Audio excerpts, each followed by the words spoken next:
Our expedition mission is to experience some of the great living giants that call Mother Earth home.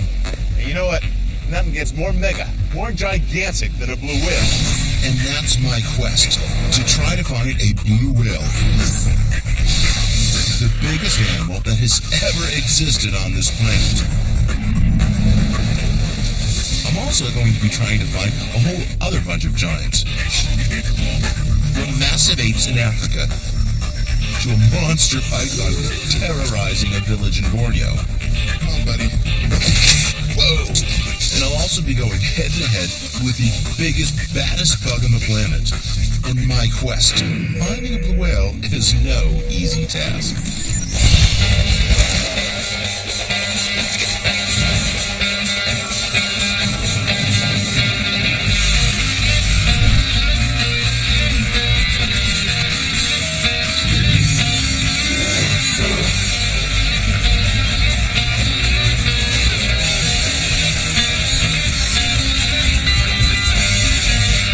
Things I do for you guys.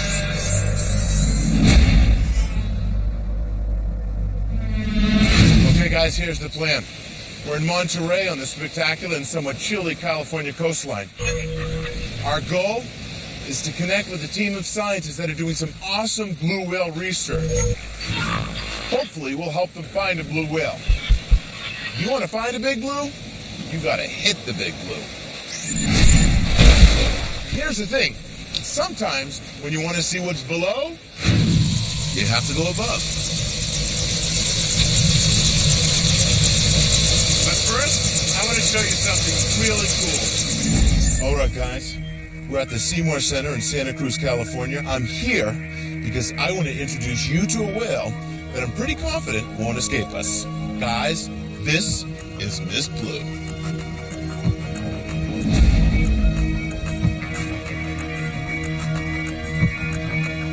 Miss Blue is the largest complete skeleton of a blue whale anywhere in the world. This is the inside of a blue whale's mouth, and in life it would have supported a tongue that was 18 feet long and 8,000 pounds. That's as big as this guy. This region of the skull right here where I'm sitting is where the blowhole is aligned. And as you can see on the skull, it's wide enough for me to fit inside it. Guys, you have to check this out. See it? Look at the size of it. This is the mandible, or lower jawbone of a blue whale, okay? And at 19 feet, it is the longest single bone of any creature alive on our planet today. This area is the inside of a blue whale's rib cage, and right here is where the heart would be. It was huge, 6 feet wide, over 1,000 pounds. That's as big as a bison. Take a look at this. You can actually see the bones, the phalange or finger bones, which make up Miss Blue's flipper. Amazing stuff. Her hand? My hand. Miss Blue's total body length was around 87 feet, and in her prime, she probably weighed about 150 tons. But guess what? Some blue whales have grown longer than 100 feet and weighed more than 200 tons, which is only about as big as a jumbo jet. This skeleton is certainly an awesome spectacle. After all, blue whales are the largest creatures ever to live on our planet. But to really do this species justice, we need to try to experience a blue whale in the flesh. Thanks, Jeff. Well, Susan, the expressways are looking good today. As you can see, the 405 has a little traffic. How's that for humor? All right, guys, let's go find a blue whale. I've come to California because this is the best place on the planet to find a blue whale as they migrate along the coastline. The problem is you can't predict exactly when or even if they're going to show up at all. Even when they do, these animals can swim 50 miles in a day and dive to depths of many hundreds of feet. So, just because there were whales around yesterday doesn't mean they're going to be around today. To spot a whale coming up for breath, it's all about being in the right place at exactly the right time. Well, guys, I'm starting to feel a little discouraged. Here we are in a helicopter. Essentially, we have a God's eye view of the world, and I look down, I see lots of ocean, but no blue whales. Very frustrating.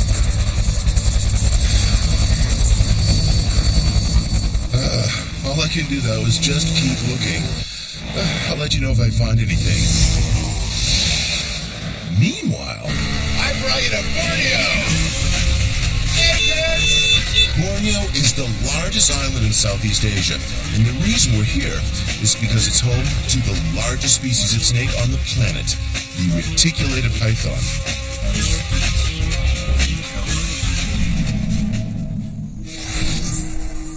Occasionally, large reticulated pythons are attracted to villages, mostly because of all the easy meals hanging around. The trouble is, though, these pythons can grow well over 20 feet in length. The biggest one was a whopping 29 feet. And the last thing you want crawling around your village, surprising your kids and pets, is a big snake like that. Most of the time, when this happens, the snake meets a rather sticky end with a sharp edge.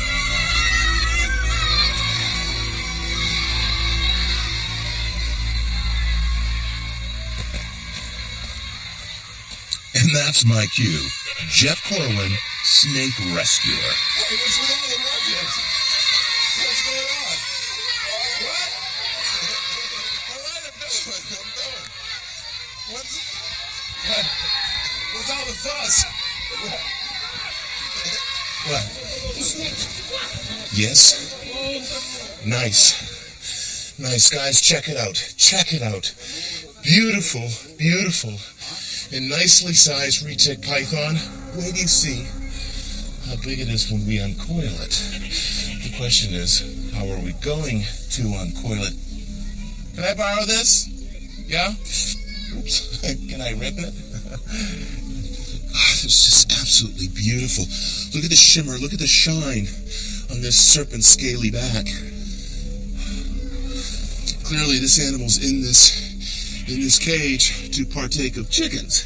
It's a chicken coop, and either he's a very good hunter and he's cleaned these chickens out, or the chickens are smart enough to have made an exodus. It can be very, very aggressive. Of course, you'd be aggressive too if someone was hauling you out of a nice, comfortable little enclosure like this. See? He's got a nice strike right there.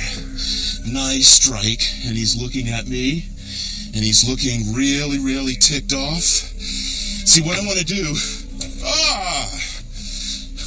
is sort of cover up his head to keep him nice and relaxed, because I just don't want to reach in there and sort of grab him. See that? He's ready to strike, but if I lay this on him and I let my hand become a part of his environment, hopefully he's not going to stress out. Relax. Yes. Oh, he's a strong snake. Very strong. If we weren't passing through this village, it'd be curtains for the snake. But he doesn't seem to realize we're here to help. Oh man, this is a strong snake. Look, he's actually busting the back. Look at him, he's actually pulling these boards out. This is not so straightforward. He's clearly unhappy, and he's bigger than I thought. This is not some tame pet snake. This is a wild snake, and I think I'm going to need to regroup. You grab this rag again, I have a feeling I'll be needing that. Especially for a little sweat. It's hot here. Now, how the heck am I going to get him out of here? He's actually popping this off. Amazing. The strength this animal's using to work a little cavity for him to hide in is the same strength that the retic python uses, as with all constrictors, to crush prey. Awesome muscles. You see, the trouble is he is so big that as I undo one coil, he just curls up another one. I need some room to work in. Hey, can I remove your roof? Okay, so this is getting pretty ridiculous. Looks like it could take all day. And I need to tell you more about my blue whale quest. So guys, let's get back to California. So you're probably wondering, what's the big deal? Why do we need to find a blue whale? Simply, we have to attach this to it. This is a very expensive $10,000 radio transmitter with suction cups. And basically what it's going to do is sort of adhere Stick to the wheel, and you know what? I got a guy that'll give you a perfect demonstration. He's right down there. You ready, dude? Thanks, dude. What a great guy. You know, he is as reliable as he is good looking. Anyhow, so this is the radio transmitter. Basically, it has a magnet and there, you know what? It's more easy for me just to show you how it works. Here we go. You see, the suction cup secures the tag to my arm, while inside there's a collection of microchips and gizmos which record my every move. From how deep I'm diving, to if I turn left or right. It even records how long I'm staying at certain depths, as well as how long I'm staying at the surface.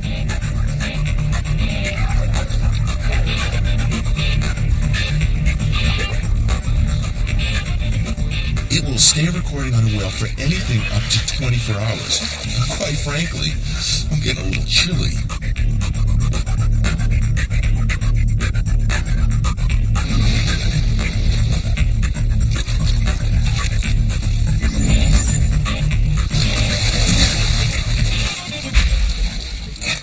We're all dead. I'm the only survivor. I get all the money. All right, let's see what this baby has to say. Okay, try that for me. Thanks, dude. Good job, dude. Looking kind of cold there. You might want to get warm. Always there when you need them. Okay, so now that you've had a demonstration of how this transmitter works with regard to being attached to a big, powerful, ocean-going mammal, in this case me, what is it doing? Well, basically, it's gathering all sorts of data. Everything from where the whale is going, how deep it's diving. With regard to that dive, we can learn the pitch and the roll with its movement, extraordinary information, which can be applied to a very awesome and complex scientific study, a study that can ultimately lead to the conservation of these very important animals. But here's the thing about this transmitter. It only works if it's attached to a whale, which means I'm going to get it up to here. Ready? Now! All right. Great. And that's why I've got to find one of these blues. Good catch. My quest to find the whale researchers a blue whale so they can tag one so far has proved fruitless. And things aren't looking up.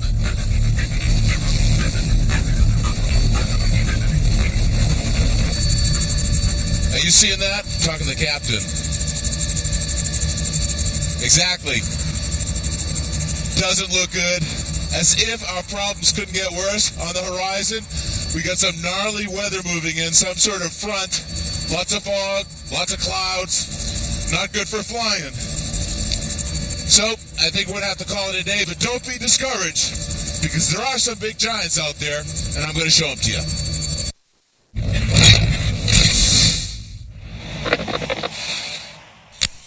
Oh, much better. Whew. My face was feeling a bit wind-chapped from all that helicopter riding. You know what? It's good to give that blue whale quest a rest. Especially because we have a chance to explore an ecosystem that, frankly, I've never had a chance to visit before. This, my friends, is Bwindi. It's also known as the impenetrable forest. And it's here where we will find the largest primate on the planet.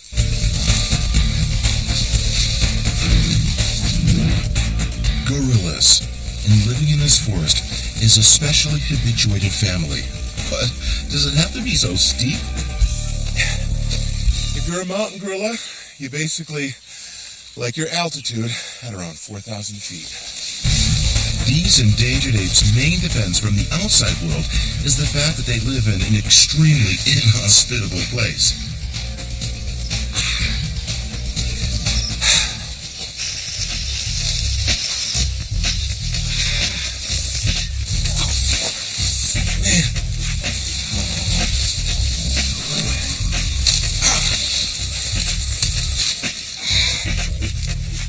I'm bleeding.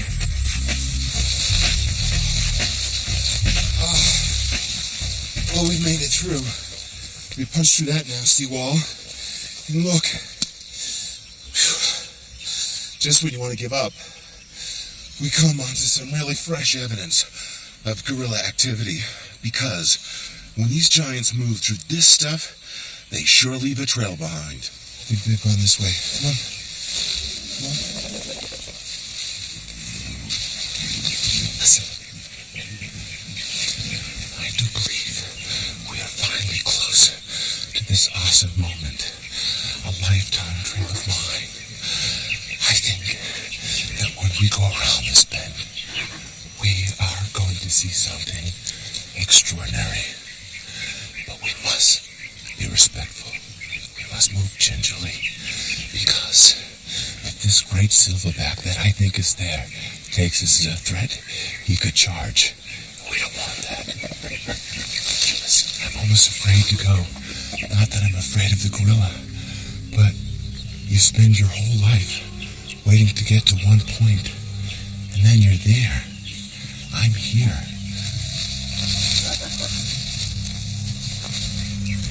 Oh gosh, we are so close. Oh my God. I am shivering with excitement. You can see here, there, and there. You can see these arms waving about. Because look at him. He can't be more than this big. He's just gone up there. We've got two adolescent girls right here, and there's a little baby back there. So far, I think I've seen 2 females. And the rest of them, young offspring, ranging from this big to this big. But the real giant is the silverback, the big male.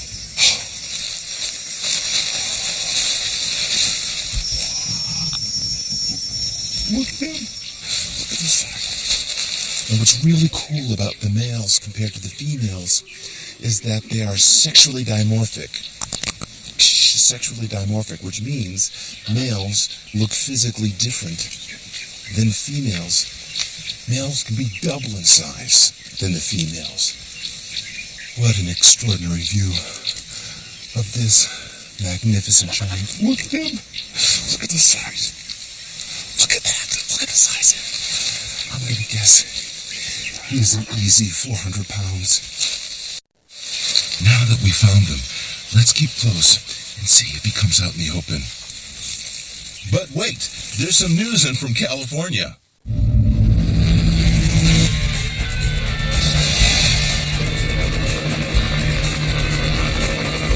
Unless my eyes deceive me, right there. Look at that. That is it. Fantastic. Unbelievable. Guys, that is a blue whale. Look at her. Or him. He's huge.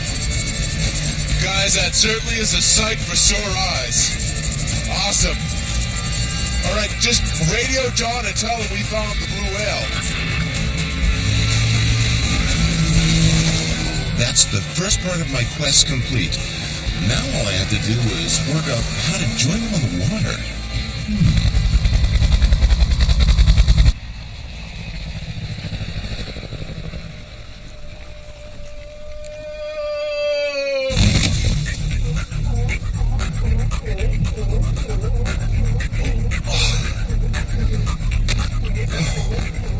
Dude, I'll need my coat. Maybe a couple aspirin. Let's go get that blue whale. Now, why try to get the boat sorted? Let's get back to Africa and those awesome gorillas. Man, these metals are thick. And they're burning. All right. I know, you're going to find this hard to believe, but we've lost a group of gorillas that are weighing somewhere between 40 and 400 pounds. But look at this. You can see where they've made their way through this shrub layer and up here. So, it looks like we're getting out of the thicket and going into the forest.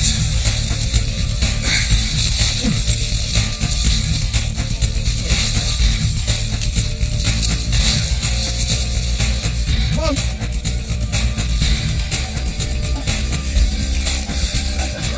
gorillas have moved from that meadow-like area of nettles into this dense forest. Again, we're going to creep up. We don't want to be threatening, get as close as we can, but always respecting these creatures, giving these amazing gorillas the distance they need.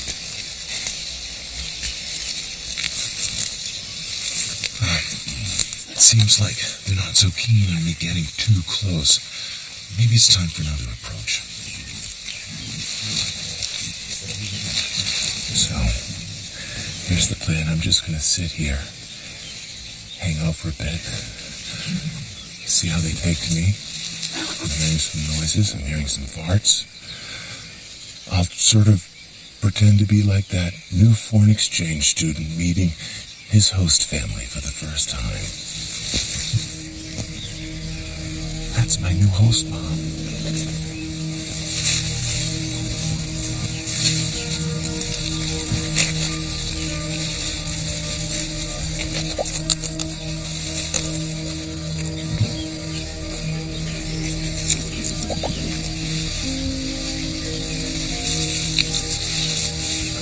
What do you think? Do we make a friend or not? He sure is curious. Look at this. You're surrounded by gorillas. The temptation is just sort of to give him a big hug, right? But then you'd have a silverback using your legs as a wishbone thing. And we don't want contact with these incredible primates because if I had any illness, I could easily pass it on, so we have to keep distance.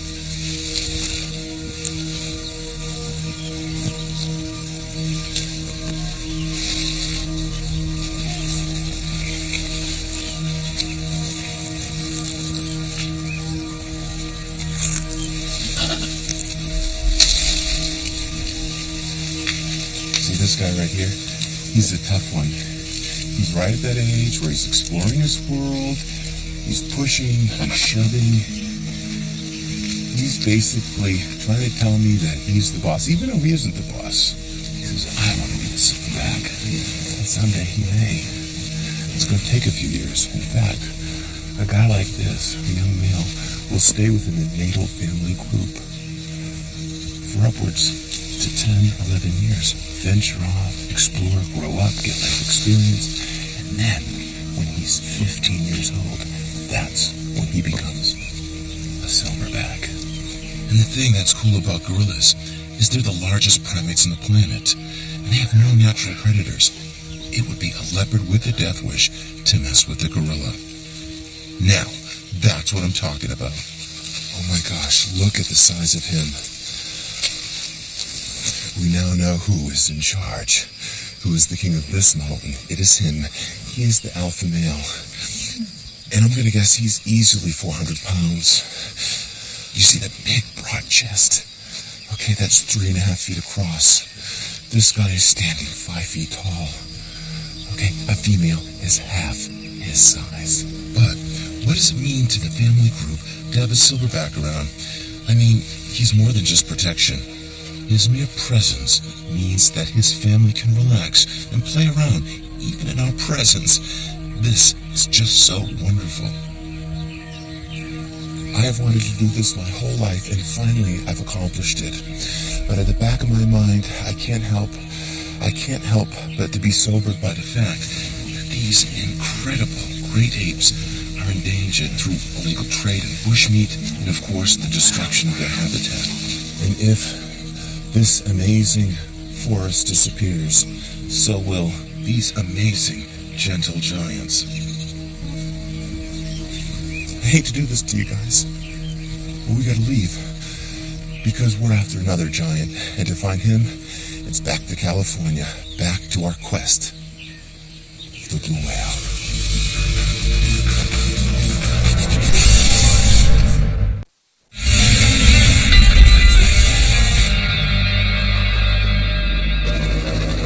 So far in my quest, I found a blue whale.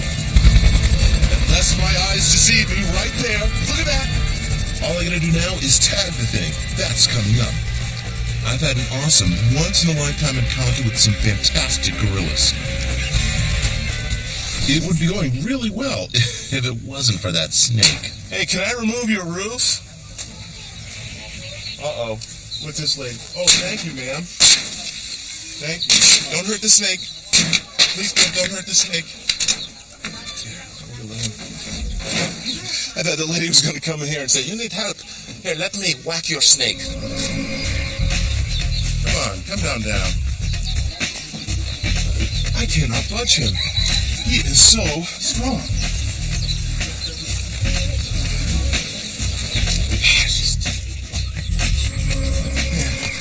I am working up quite a sweat here. And you know what? I think I'm gonna need some help. I don't think I could do this by myself. Anyone, I know Grandma'll do it. She's tough, but I'm afraid she might be a little too brutal. You know what I mean? Need someone strong. Someone strong? You'll do it? But first, sir, what I need, I need some bait. I need something. I'm only kidding. Could you help? All right. Give me a break. Reticulated pythons are no pushovers, especially not wild, irritated ones. At least back in California, I've got myself a boat. Now that I've found the blue whale for the research team, I'm off to hook up with them as they try to tag the whale. But it's frustratingly slow going getting out of this harbor. All right, guys. Before we head out and attempt to find ourselves a big blue, I've got something really cool to show you. For what it is equally big. Aha! It's got sharp claws. And those claws happen to be digging into my hands. So guys, check it out. Ta-da! Take a look at that. An absolutely extraordinary invertebrate. In fact, this is the largest insect, the largest beetle living on our planet. It is the Goliath beetle. We've left the chilly coastline of California where we're looking for the blue whale. We've entered this very dense, sultry rainforest in equatorial Africa. Look at the size of this. There are problems, though, for an insect this big, mainly the need for high-energy foods. So Goliath beetles are eating things like nectar, or sap weeping from trees, or even bananas, which I happen to have right here. Maybe we'll get a little demonstration. Look at that delicate little mouth chomping away there. But why does this guy need all this energy? Primarily only one activity that it will do in the very short adult phase of its life, and that is its need to breed. And that is why this awesome Goliath beetle is so big. But just how big? To answer that, my friends, I've got a scale. Beetle's in position there. Stay in there, buddy. I've got some weights. Begin with 2 ounces. Clearly weighs more than 2 ounces. 3 ounces. 3.5 ounces. And then we add another 1/4 ounce, so we have almost 1/4 pound here. That is one very big beetle. Now, to put that in the human perspective, this beetle in weight is nearly equivalent to your typical fast food cheeseburger with sesame seed bun, a couple slices of tomato, maybe a nice round slice of onion, some pickles, mustard ketchup, and a little bit of mayo. Awesome creature. It's just about to take off, and so are we, because there's another giant we need to experience. So it's back to California, back to our search for the mighty blue whale.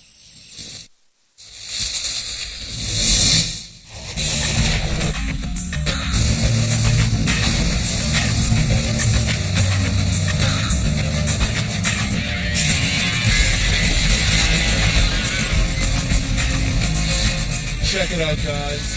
Awesome, awesome. I've come here to show you the giant of all giants, the blue whale.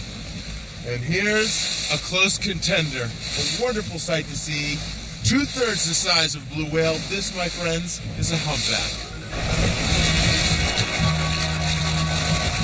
Again, we're only seeing about 5% of this animal's body. Humpbacks weigh anywhere from 40 to 60 tons, pushing upwards to 60 feet length. Oh, look at that, guys. Look at that. Incredible. Oh, nice. Did you see that? What a wonderful thing to see. We actually saw the fluke, the tail of the whale. And not only is that an exciting sight for me, but it's a great sight for the scientists. Because basically, each fluke, each tail is like a fingerprint. And scientists identify the individual whales by the individual shapes of those tails. Amazing stuff. What's so exciting about this is today we ride alongside this behemoth beast in an effort to understand it and gain knowledge which we can apply to its conservation. If I was doing this 100 years ago, my reasons would have been more connected to the destruction of this creature. The whaling industry has devastated the global population of whales, but today, because of good conservation, these extraordinary creatures are making an awesome comeback.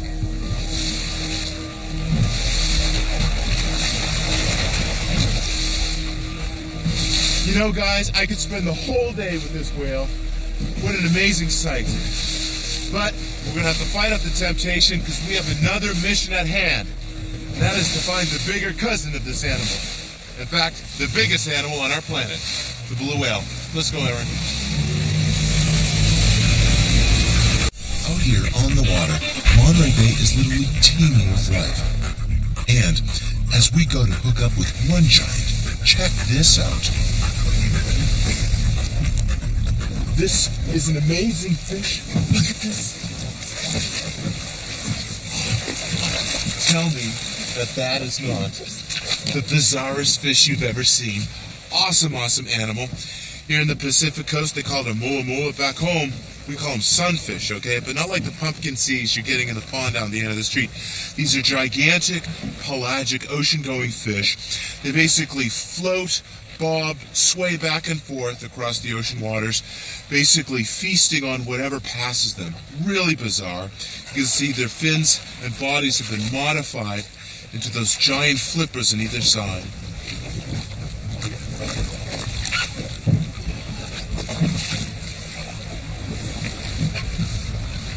Feels so cool. Oh, it is just so cool.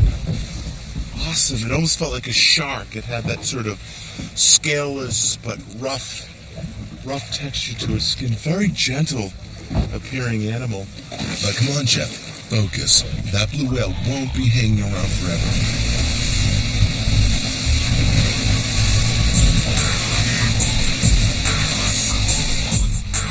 Finally, the research team has managed to hook up with the whale we found earlier. Now, they have to be very cautious because rushing in to tag that whale will just spook it. And, in a blink of an eye, it could disappear. Look at that right ahead, 12 o'clock.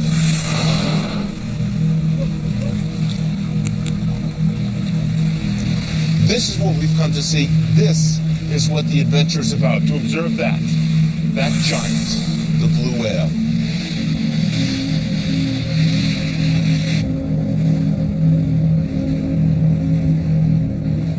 Watch this right there. He's going to come up right there. Look at him. You can actually see underwater. There he is moving right there. You can barely see him. He's right there. Unbelievable. I can just see his silhouette under the water. Come up, baby. Come up. There's a footprint. See, he didn't break the surface. You actually see that little wake of water there. Right in this area. But he's moving right here. You can actually see where his tail, right, is moving underwater, creating these many little whirlpools. He's heading this way. It's incredible. Incredible how quickly he can disappear.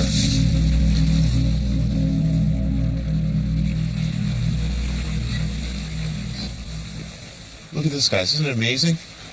Seconds ago, a giant blue whale, not even 50 feet away from us. Now it's gone. You see, blue whales can hold their breath for up to 20 minutes or more, and in that time they can travel as much as 2 miles underwater. All we can hope is that this guy is feeding and not traveling, otherwise there's a very real chance we've lost him.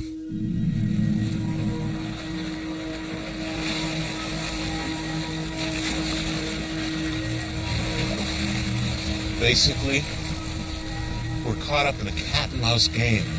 It's incredible. Such a big beast, but yet so elusive.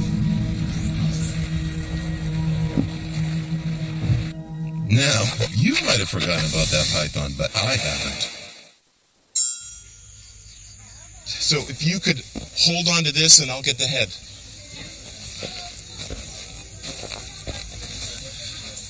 Come on, buddy. Whoa! He's got quite a strike. My gosh.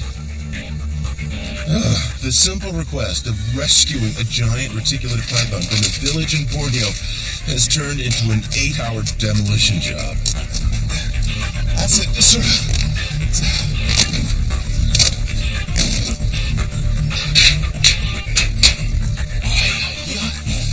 Snake has been getting his vitamins, huh?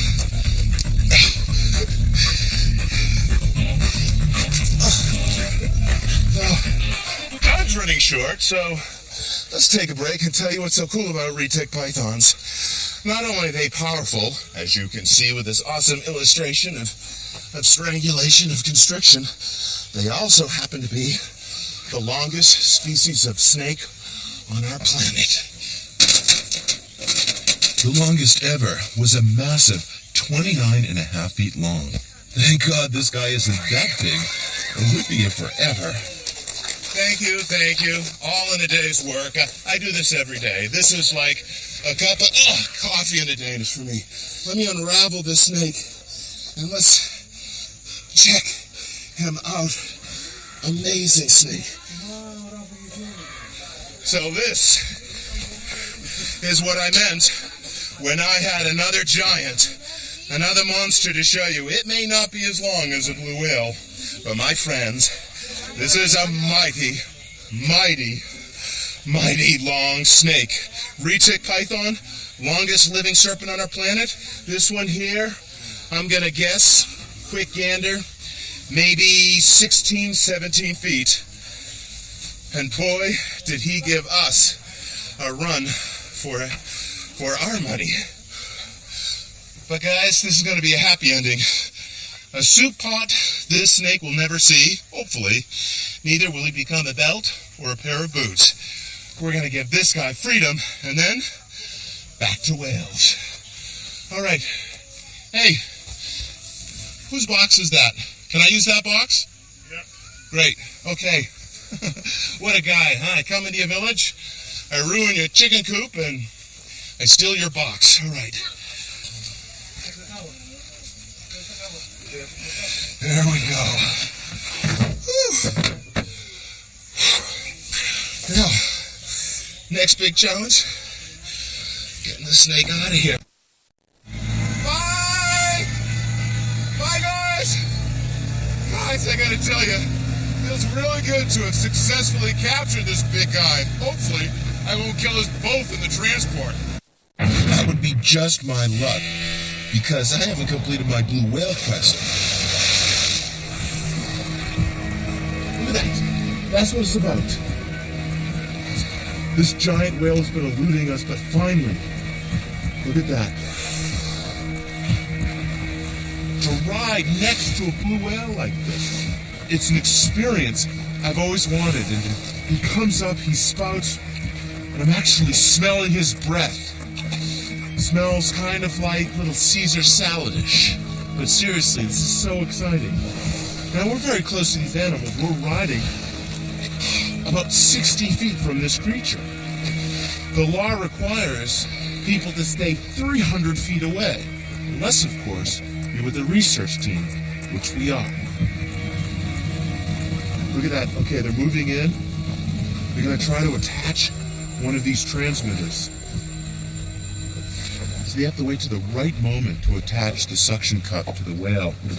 Just as it's going down, you've got to be on it. Basically, the pole's only like 6 feet in length. And if you don't get the pressure just right to create a vacuum, it just falls off. You got to start all over again. What's really cool about it is it's not very invasive. They're not actually penetrating the flesh of the animal. So you probably ask yourself, well, why do all this research? Oh, they're going to nab him. Boom! They got him. They got him. And you're saying, why is that so important? Why all this energy, investment of funds and money? Well, at the turn of the century, there were maybe 300,000 blue whales. Today, the total population is possibly 10,000. And about a third of the population is right here, off the coast of North America. A comprehensive understanding of blue whale biology can only happen with this kind of research. And oh, look right there. Isn't that the way it is? Two blue whales. And you can see the fresh tag that laid into the side of one of these whales. One last roll, and it's gone. Guys, it doesn't get any better than this. We have experienced the giant, the largest living creature on our planet. Amazing stuff. And that's it, my blue whale quest. It sure had its ups and downs. Everywhere we went, there was always another animal trying desperately to get into my show.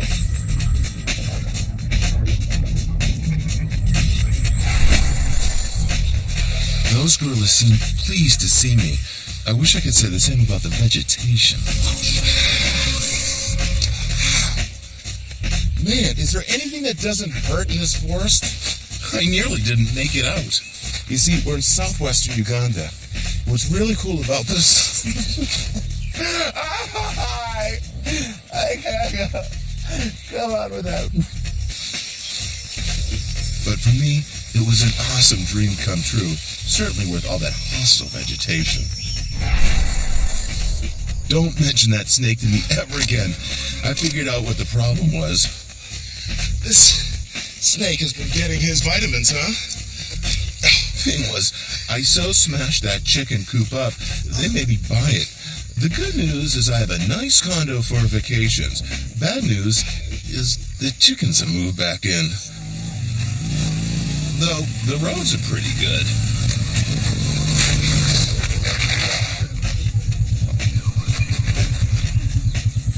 Now you know why I'm not allowed to drive in the United States. All right, one more time. If only I could keep on the bike.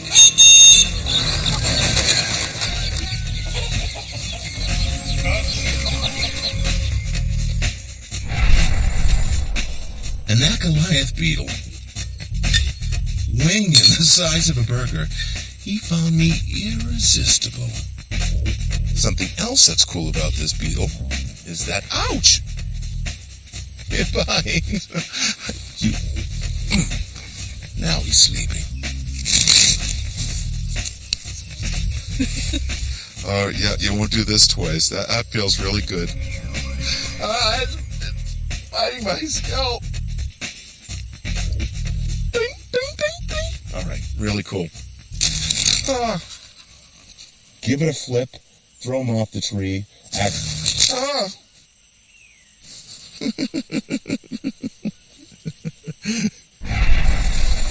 But for me, it was those awesome blue whales. Gosh, guys, these blue whales are so impressive. You know, I can't think of a better way to wrap up our exploration of the last of the great giants living on our planet than this. Until our next adventure together, only on Corwin's Quest.